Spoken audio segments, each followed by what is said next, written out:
일주일 전 소보원 분쟁 조정에서 수송료 전액 환불 판결을 받은 김진수 씨. 지난해 5월 이주업체를 통해 캐나다로 간병인 취업을 나갔던 김 씨는 취업 비자도 못 받고 되돌아왔습니다. 다행히 전액 환불 결정을 받긴 했지만 쉽지 않은 과정이었다고 말합니다. 그는 피해자들에게 다음과 같은 조언을 했습니다. 이민에 관한 이주공사하고의 어떤 문제가 발생됐을 경우는 보상이 참 애매모호하다 이겁니다. 특히 유학원이나 이주공사 쪽에서 이런 일이 다반사로 있을 걸 미리 알고 계약서를 애매모호하게 써놓는다 이거죠. 결국에는 속된 말로 자기네들 빠져나갈 구멍은 다 마련해놓고 계약서를 쓴다는 겁니다.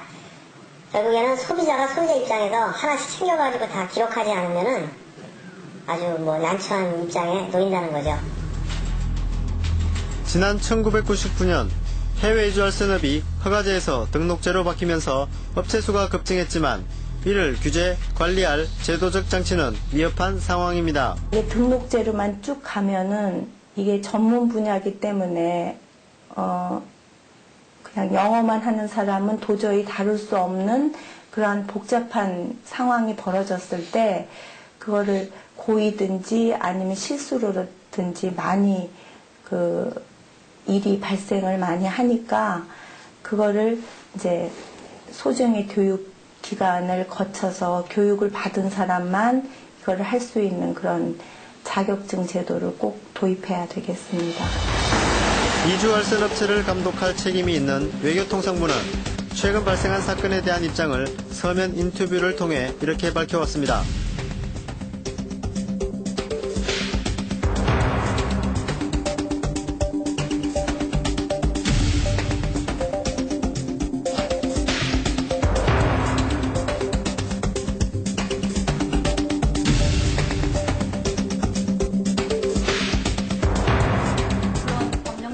권한이라던가 근거가 없다는 이유만으로 소극적으로 대처하는 것도 문제가 없다. 그것이 면죄부가 된다고도 저는 생각지 않습니다.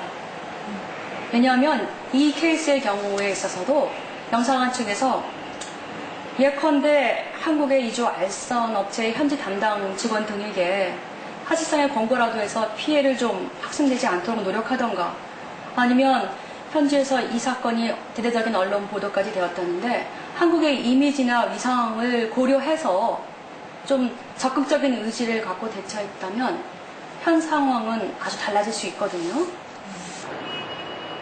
방송을 하루 앞두고 인터뷰를 거절했던 이주할 선업체 관계자가 제작진을 찾아왔습니다. 네, 반갑습니다. 전철입니다.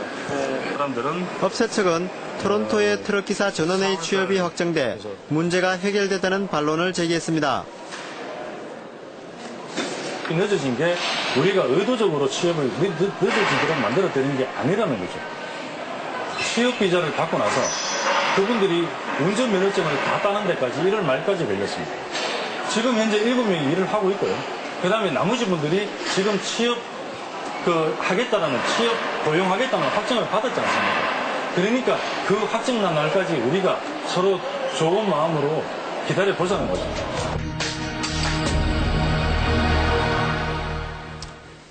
자국민이 오도 가도 못하는 신세로 떠돌고 있는데 이번 추정 60분의 취재가 마치 업체의 사주를 받은 것처럼 이야기를 합니다. 명백한 명예훼손이라고 생각하지만 그 관계자가 누구인지 이름은 밝히지 않겠습니다. 왜 피해자들이 총영사관에 도움을 요청한 후 수치심을 느꼈다고 하는지 깊이 생각하기 바랍니다. 자, 김 PD. 네. 오늘 일부 업체의 이야기지만은 사실 그 피해를 당했을 경우 총영사관을 의지하겠습니까? 아니면 업체를 믿겠습니까? 그렇다면 우리 스스로 조심해야 되는데 이 마지막으로 정리해 주시죠. 네. 흔히 이주업체와의 계약서를 작성할 때 이주업체에게 이름을 하는 경우가 많습니다. 네. 그러나 그 세부 내용에 대해서 관심을 갖는 것이 가장 중요하다고 하겠습니다. 계약서의 계약 조건, 약속 이행기간, 환불 조건 등을 구체적으로 기재하는 것이 가장 중요합니다. 네. 네, 그리고 두 번째, 노동 승인서와 취업 비자를 입국 후에 받게 해주겠다고 약속하는 업체는 일단 의심하시기 바랍니다. 네. 무작정 입국하는 것은 신분이 불안해질 수 있으며 업체에서는 이러한 약점을 최대한 이용하기 때문입니다. 네. 그리고 캐나다에 취업하기 위해서는 영어 능력이 꼭 필요합니다. 영어가 필요 없다는 식의 광고는 허위 광고로 봐도 무방합니다. 입국해서 배우면 된다는 광고도 유사 허위 광고입니다. 어학 연수비 명목으로 돈을 뜯어내기 위한 수법일 수 있으므로 주의가 필요합니다. 자, 김종수 PD 수고 많았습니다. 취재 중에는 반론을 듣기 위해 만나자고 해도 만나주지 않던 업체 대표들이 방송을 코앞에 앞두고는 인터뷰를 하자고 자신들의 입장을 알아달라고 전화가 하고 이런 팩스를 보내오고 있습니다. 이것은 캘거리의 현지 업체가 보낸 것으로 현지 시각으로 어제 6명의 요리사가 기술 등급 B를 받았다는 것입니다. 이렇게 될 일이 그동안은 왜 안 됐던 것일까요? 업체들은 이제 그 이유를 해명할 차례입니다. 그것이 제2, 제3의 피해자를 막는 방법일 것입니다. 오늘은 여기서 마치겠습니다. 감사합니다.